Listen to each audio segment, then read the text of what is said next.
Hello बच्चों, कैसे हैं आप लोग। So welcome to my day 7 PYQMC की series for maths, specially for CBSE student. तो ये हमारा डे 7 है। हम लोग ऑलरेडी 3 बोर्ड पेपर सॉल्व कर चुके हैं, सेक्शन ए को प्रैक्टिस कर चुके हैं और आज हम करेंगे ये बोर्ड पेपर 30S2। ठीक है, तो इसको हम यहाँ पे प्रैक्टिस करेंगे। पहले 10 क्वेश्चन करेंगे इस वीडियो में और नेक्स्ट 10 क्वेश्चन करेंगे नेक्स्ट वीडियो में। So let us start. और मैं हूँ छवि शर्मा, आपकी मैथ्स ऑनलाइन टीचर। सो क्योंकि यहाँ पे देखो पहला क्वेश्चन है कि ये 3 टर्म्स आपको कंसेक्यूटिव टर्म्स ऑफ एपी दे रखा है। तो इसके लिए आपने क्या करना है, आपने पहले ये एक फॉर्मूला होता है, इसको याद रखना है। फॉर्मूला कैसे याद रखना है कि अगर 3 टर्म्स एपी में दे रखी हैं तो उसमें से जो मिडिल टर्म होती है उसका ट्वाइस एक्सट्रीम टर्म के सम के इक्वल होता है। ठीक है, तो मैंने इन तीनों टर्म्स को यहाँ पे नोट डाउन कर लिया है जो पेपर में दे रखी थी।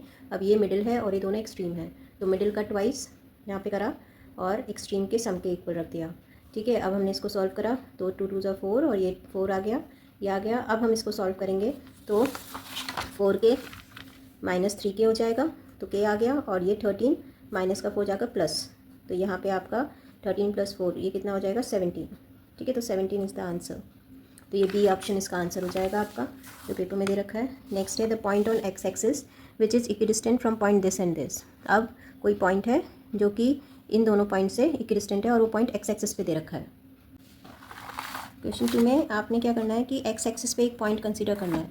अब ये एक्स एक्सिस पे जो पॉइंट होता है वो आपका है, क्या बोला है ना कि point on x axis which is equidistant from this and this. तो एक्स एक्सिस का पॉइंट हमने ले लिया x0 और ये इक्विडिस्टेंट है 5 -3 से और 4 2 से। ठीक है, तो मीन्स अगर ये पॉइंट A है, ये P है, ये Q है, तो हम AP इक्वल कर सकते हैं AQ के। और साथ में हम इसको में स्क्वायरिंग कर लेते हैं। तो स्क्वायरिंग करने का बेनिफिट ये होता है कि फिर हमें रूट में लिखने की जरूरत नहीं होती है वैल्यूज़ को, सीधा सीधा डिस्टेंस फार्मूला लगाएंगे।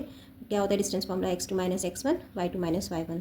तो यहाँ पे x - 5 का होल स्क्वायर प्लस 0 -3 और इसका होल स्क्वायर, ऐसे ही AQ निकालेंगे तो x - 4 का होल स्क्वायर प्लस 0 -2 का होल स्क्वायर। तो अभी आप इसको सॉल्व कर लेते हैं। x - 5 का होल स्क्वायर खोलेंगे तो a square plus b square minus का 2ab, मतलब 2 5 = 10 और x, और यहाँ पे माइनस माइनस प्लस हो जाएगा तो 9 हो जाएगा। ठीक, सेम ऐसे ही x square plus 16 plus 2ab 2 4 = 8 x, और यहाँ पे आप इसको खोलोगे तो ये प्लस का 4 हो जाएगा। ठीक, अब जो कट रहा है वो कट कर दीजिए। ये 25 है, यहाँ पे 25 माइनस 10x प्लस 9 और ये 16 - 8x प्लस 4। सिंपल सॉल्व करना है आपको। ठीक, तो यहाँ पे ये 20 - 8x और ये कितना हो जाएगा 34 - 10x। अब ये 20 इधर ही आते हैं और -8x प्लस 10x हो जाएगा।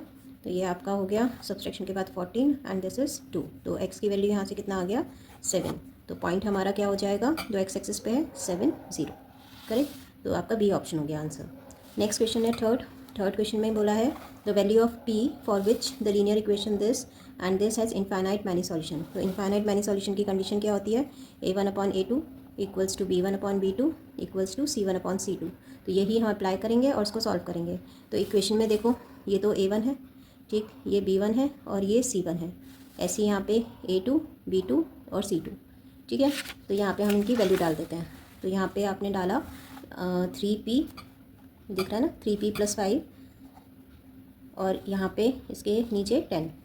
सेम ऐसे यहाँ पे 2 और इसके नीचे क्या आ जाएगा -2। ठीक है, फिर यहाँ पे -7 और ये +7, यहाँ पे -7 है और ये +7 है। तो आप देखोगे कि ये सिंपली इसको सॉल्व करेंगे तो हमें p मिल जाना है। तो हम इसको सॉल्व कर लेते हैं। यहाँ पे 3p + 5/10 इक्वल्स टू, ये कट जाएगा तो -1 ये इधर चला जाएगा, 3p + 5 इक्वल्स टू -10। यहाँ पे ये आपका ऐड हो जाएगा -15 और फिर जब आप p के लिए सॉल्व करोगे तो यू विल गेट 5, वो भी सब्सट्रैक्शन का माइनस का, सॉरी। ठीक है, तो p की वैल्यू क्या आ गई आपकी -5। This is the option. चलिए नेक्स्ट क्वेश्चन करते हैं। यहाँ पे फोर्थ क्वेश्चन में क्या बोला गया, in the given figure P and PB are 2 tangent to a circle with centre O, radius 5 और APB आपको 60 डिग्री दे रखा है। द लेंथ ऑफ PA, अब PA की लेंथ निकालनी है। तो आप क्या करोगे, ये ट्रिगो भी कंबाइन करेगा इसके अंदर। इसमें आपको रेडियस दे रखा है तो हम पहले इसको ज्वाइन कर लेते हैं और फिर देखते हैं क्या होता है। तो मैंने फिगर यहाँ पर बना ली है। ठीक, अब मैंने इसको यहाँ से ज्वाइन करा तो दिस इज़ 5 और जब इसको इससे ज्वाइन करेंगे, ठीक है, तो ये तो हमें पता है रेडियस और टेंजेंट के बीच में 90 डिग्री है, तो राइट ट्रायंगल तो बन ही रहा है। और ये एंगल कितना हो जाएगा 30, क्योंकि ये आई थिंक हम ऑलरेडी ये कर चुके हैं। आई थिंक क्या मतलब कर ही चुके हो आप लोग ना इसको पेपर में कि ये कॉन्ग्रेंट कर देते हैं और ये एंगल इक्वल हो जाता है ना। तो थ्योरम भी करी आपने, तो ये पता है कि बाइसेक्ट करता है, ऐसे ये एंगल भी बाइसेक्ट होता है। तो ये 30 डिग्री हो गया। अब ये 5 पता है और ये निकालना है, तो यहाँ पे 30 के लिए this is perpendicular and this is base. तो यहाँ पे परपेंडिकुलर और बेस में tan 30 लगा दो, आपके पास आंसर आ जाएगा। तो मैंने यहाँ पे tan 30 अगर लगाया तो परपेंडिकुलर इज़ दिस वन 5 और बेस इज़ AP। ठीक है, तो tan 30 इज़ 1/√3 और यहाँ पे 5/AP। अब AP इधर आप क्रॉस मल्टीप्लाई कर दो तो 5√3 सेंटीमीटर इज़ द आंसर। ठीक है, आई होप इजी क्वेश्चन लग रहा होगा। बस आपने क्या करना है, इसको डिवाइड करना है और इधर 30 लिखना है। 60 का आधा हो गया, इधर ये भी 30 होगा, है ना। तो हमने सिर्फ इसको 30 लिया, ये वाला एंगल 30 हो गया, ये परपेंडिकुलर है और ये बेस है, और सॉल्व कर दो। ठीक है, नेक्स्ट क्वेश्चन करते हैं। Two positive integer m and n are expressed as this and this where p and q are prime number, the LCM of m and n। ऐसे क्वेश्चन हम लास्ट वीडियोस में भी काफ़ी कर चुके हैं, और जिसने नहीं देखा है वो उन वीडियोस को भी देख लो। काफ़ी अच्छे क्वेश्चंस हैं ये एलसीएम के ऊपर, और ये भी काफ़ी अच्छा क्वेश्चन है। तो यहाँ पे आप एलसीएम देखना है, तो मैंने एलसीएम बताया कि हाईएस्ट पावर देखनी होती है। तो हाईएस्ट पावर यहाँ पे p की क्या है 5 और q की हाईएस्ट पावर है 4, तो इसलिए एलसीएम क्या हो गया P5Q4। तो यहाँ पे हमें कुछ करना ही नहीं है, P5Q4 is the answer. Next question पे आ जाते हैं। In the figure x and y are 2 points on the side AB and AC। ठीक है, triangle ABC such that AX is 3.4। अब यहाँ पे AX 3.4 है, AB आपका 8.5 ऑलरेडी मेंशन कर रखा है, 2.6 3.9, और आपको which of the following relation is correct ये बताना है। तो देखो सारे रिलेशन किसके अंदर है, BC और XY के अंदर है ना। और अब BC और XY में क्या रिलेशन हो सकता है, तो ये मैंने आपको ऑलरेडी बताया था पीछे लास्ट वीडियोस में कि जो ये लाइन होती है इसका और इसका रेशियो किसके इक्वल होता है, साइड्स की, जो कि आपका इस ट्राइंगल का साइड लेंगे और इस ट्राइंगल का साइड लेंगे, उसकी रेशियो के इक्वल होता है। तो AX/AB लिख सकते हो या फिर AY/AC लिख सकते हो, बिकॉज ये ट्राइंगल इस ट्राइंगल के कॉन्ग्रेंट हो जाता है। तो सिंपली इसके अंदर क्या करना है आप पहले देख लो। अच्छा, इसमें एक ऑप्शन ये भी है BC is not parallel to XY और BC पैरेलल टू XY। तो हमें पहले ये भी चेक करना पड़ेगा क्या ये BPT लग रहा है इसमें या नहीं। तो 2.6/3.9 भाई BPT कैसे चेक करते हैं, this upon this equals to this upon this. तो ये 8.5 है, तो ऑब्वियसली ये कितना हो जाएगा यहाँ से यहाँ तक, वो हमारा हो जाएगा 8.5 माइनस 3.4। तो that is 8.5 minus 3.4 that is 1, और ये 8 माइनस 5 आपका 5.1। अब इन दोनों को डिवाइड करते हैं, 3.4 अपॉन दिस कर लेते हैं।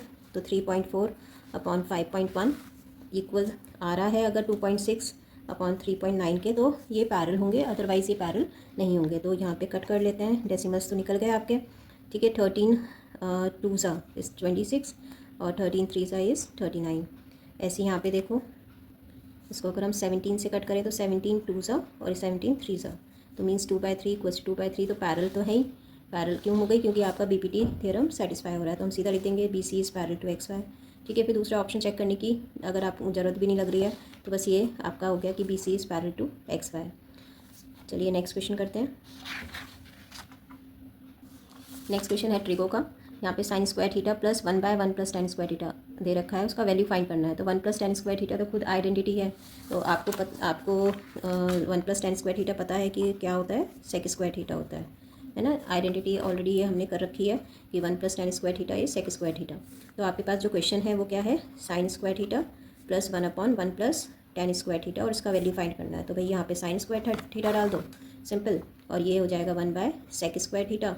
और सेक किसका रेसिप्रोकल होता है, कॉस का, या फिर आप कह सकते हो 1/sin क्या हो गया, कॉस स्क्वायर थीटा हो गया। और sin square theta plus cos square theta ये अगेन एक आइडेंटिटी हो गई, डैट इज़ इक्वल्स टू 1। तो आंसर क्या आ गया आपका 1, C is the option. Next question है the ratio in which line segment joining the point this and this is intersected internally by the y axis. तो देखो यहाँ पे क्या करना है, यहाँ पे इन्होंने ऑलरेडी क्या बोला है कि आपका एक लाइन सेगमेंट है। क्वेश्चन 8 के अंदर आपको एक लाइन सेगमेंट दे रखी है जिसके एंड पॉइंट दे रखे हैं AB के। ठीक है, AB के एंड पॉइंट यहाँ पे क्या क्या दे रखे हैं, -2 -3 और 3 7। ठीक है, और कहा है कि ये y एक्सिस इसको इंटरसेक्ट कर रही है। तो y एक्सिस अगर इंटरसेक्ट कर रही है तो ये पॉइंट क्या हो जाएगा आपका, क्योंकि y एक्सिस पे x0 होता है, इसको B ले लेते हैं। ठीक है, अब बोला है कि ये जो इंटरसेक्ट करती है, तो हमने कहा कि भाई ये किस रेशियो में डिवाइड करिए, K:1। अब आपको सिर्फ रेशियो फाइंड करनी है, तो आप सिर्फ इस वाले कोऑर्डिनेट के लिए, x कोऑर्डिनेट के लिए सेक्शन फॉर्मूला लगा दो। तो सेक्शन फॉर्मूला होता है x और x1 m2 plus x2 m1 upon m1 plus m2। ठीक है, तो यहाँ पे x कोऑर्डिनेट क्या है हमारा 0 है। ठीक है, x1 हम इसको ले लेते हैं और ये y1, ये x2, y2, तो दिस इंटू दिस मतलब -2 इंटू 1 और k इंटू 3, ठीक है। और नीचे क्या आ गया आपका k+1, तो k+1 तो इधर 0 हो जाएगा, तो 0 इक्वल्स टू -2 इंटू 1 इज़ -2 और ये 3k हो जाएगा। अब -2 इधर चला जाएगा, आपका क्रॉस मल्टीप्लाई कर लो, तो जब आप -2 इधर लेकर जाओगे तो +2 हो गया 3k, तो k हमारे पास क्या आ गया यहाँ पे 2/3, ठीक है। तो ये आपका आंसर हो गया, तो रेशियो हमारी आ गई 2:3, ठीक। तो this is the answer B. Next question करते हैं, 9th question, second last question of this video. इसमें बोला है if x equals to 5 is a solution of quadratic equation this, तो find the value of k। तो आपको यहाँ पे दिख ही रहा है कि भाई ये इसका सॉल्यूशन दे रखा है, तो सॉल्यूशन का मतलब होता है ये x की वैल्यू पे आंसर 0 देगा, ये मतलब सेटिस्फाई करेगा, तो ये बेसिकली 0 है यहाँ पे। तो यहाँ पे सेटिस्फाई करा दो, मतलब यहाँ पे x की जगह 5 डाल दो और k के लिए सॉल्व कर लो। तो यहाँ पे आपने 2 5 का स्क्वायर प्लस k -1 5 और प्लस का 10, ठीक है, ये डाला। अब यहाँ पे 25 इंटू 5 50, ठीक, 5k -5 प्लस 10 इक्वल्स टू 0। अब इसको सॉल्व करोगे 60 - 5 that is 55 plus 5k equals to 0। ये इस साइड ले जाओ तो 5k इक्वल्स टू -55 हो जाएगा, मीन्स के हमारा क्या आ जाएगा -11, ठीक है। तो ये बी इसका आंसर हो जाएगा, ठीक। Last question of this video, if the length of the shadow on the ground of a pole is √3 times, again ये लास्ट वीडियो में भी हमने शायद करा है, √3 times the height of the pole then angle of elevation of sun. तो अब आप ये देखो कि यहाँ पे बहुत ही सिंपल सा क्वेश्चन दिया है। देखो इसमें कुछ टफ है, लेंदी है, टफ तो नहीं बोलूँगी, लेंदी है, बट कुछ इजी गोइंग है और इजीली सॉल्व हो रहे हैं। मैं थोड़ा सा पेशेंसली और धीरे धीरे बता रही हूँ, बट वहाँ पे थोड़ा स्पीड अप मेंटेन करके करना, हो जाएगा आराम से, कोई टेंशन पैनिक करके मत करना। इन्होंने कहा है शेडो पड़ रही है ग्राउंड पे, ठीक है, तो एक पोल है उसका शेडो पड़ रहा है और लेंथ ऑफ शेडो जो है वो √3 टाइम्स है हाइट के, तो हाइट अगर h है तो ये √3h है, ठीक है। और बोला है अब सन जब यहाँ से रेजेस डालेगा तो यहाँ पे क्या पड़ रहा है कि एंगल ऑफ एलिवेशन, तो ये आपको फाइंड करना है। अब ये एंगल ऑफ एलिवेशन हमें दिख रहा है कि परपेंडिकुलर ये है, बेस ये है, tan थीटा लगा दो, तो यहाँ पे क्या हो गया h/√3h, h से h कैंसिल 1/√3 आ जाएगा, और 1/√3 जब आप देखोगे tan में कब आता है, तो tan में √3 1/√3 tan 30 डिग्री पे आता है, तो मीन्स एंगल ऑफ एलिवेशन हमारा कितना हो गया 30 डिग्री। तो यहाँ पे आंसर क्या आ जाता है ए ऑप्शन, ठीक है। तो हमने कर लिए हैं इसके 10 क्वेश्चंस और हम नेक्स्ट वीडियो में करने वाले हैं next 10 questions. Till then stay healthy, stay blessed and have a good day, bye bye.